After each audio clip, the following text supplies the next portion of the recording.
This is the last part of your lab. It starts just up above number 2.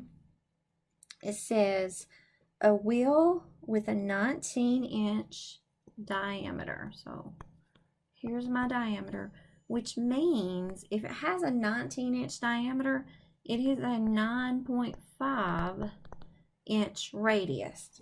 Okay, so we have our picture. It's turning at a rate of 50 revolutions per minute.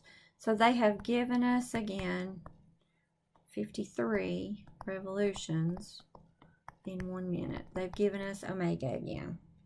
To the nearest inch per minute, what is the linear speed of a point on the rim? So we go back up to our linear speed, and speed is velocity, and we have these two formulas. And they've given us both radius and omega. They've just given us omega in the wrong format. So we need to change it. And we've got our radius, which is 9.5 inches. We've got omega, but it's in revolutions per minute. And omega has to actually be in radians for this to work. So when we plug it into our formula, we actually have to take into account the radians when we work on it. So we actually need to change revolutions to radians, and 1 revolution is worth 2 pi radians. Now remember, we don't have to put the symbol for radians. Pi is not the symbol for radians. We normally don't put a symbol for radians, and I think that's where some of you are getting confused. Now we have inches per minute, and the problem asks us for inch per minute. So all we have to actually do is do the math.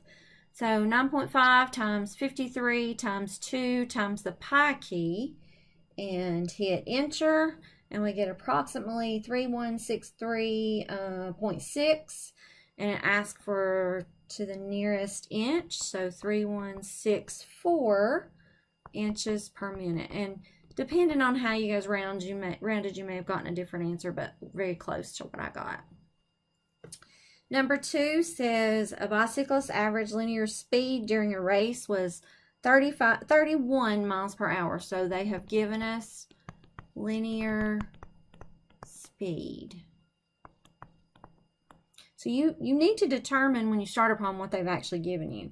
It says his bicycle wheel has a 17-inch diameter. Diameter, remember, is all the way across. So half of 17 would be 8.5 inches. What was the angular speed of the wheel? Angular speed is omega. So we are trying to find omega in revolutions per hour. Remember, when we use our formula, it gives us radians over time. So we need to look and see if we have a formula involving omega and velocity. And looks like the formula for velocity is radius times omega. So we could get that omega is velocity divided by radius. So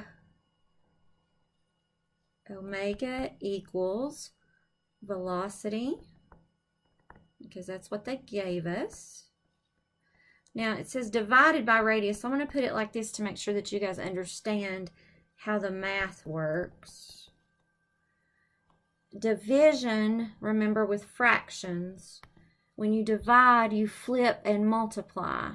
So we would have 31 miles per hour times 1 over 8.5 inches, flip and multiply.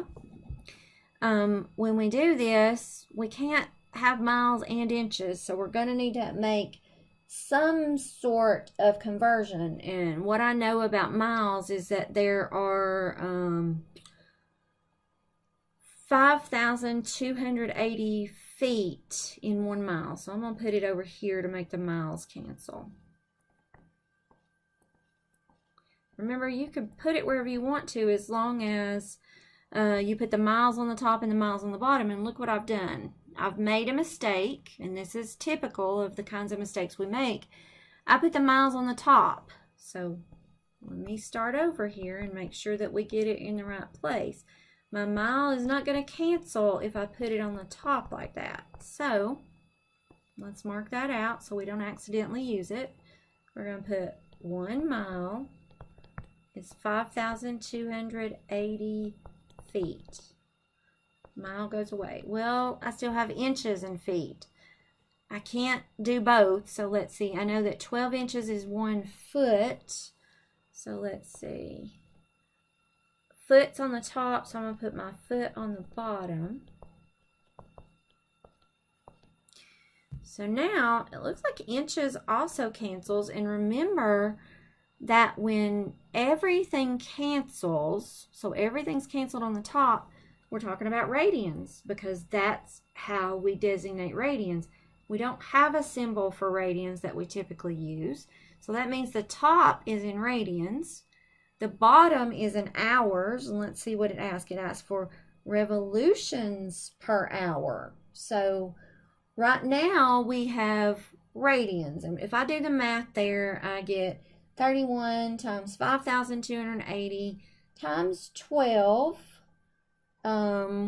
divided by 8.5. I got 23,1077.6 in 1 hour, and that's radians, and we can put a little R there if it, if we forget what we're talking about.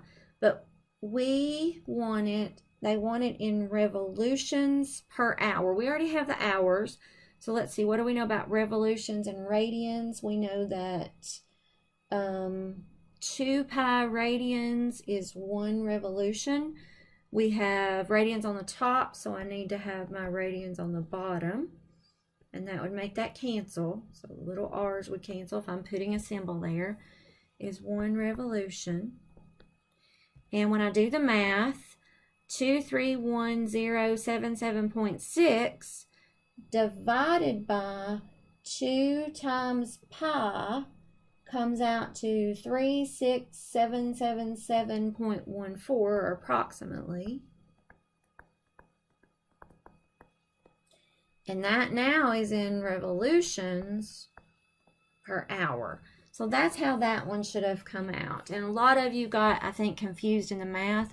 Remember, when you're trying to make something cancel, if your unit's on the top that you need to make cancel, you need to put it on the bottom to make it go away.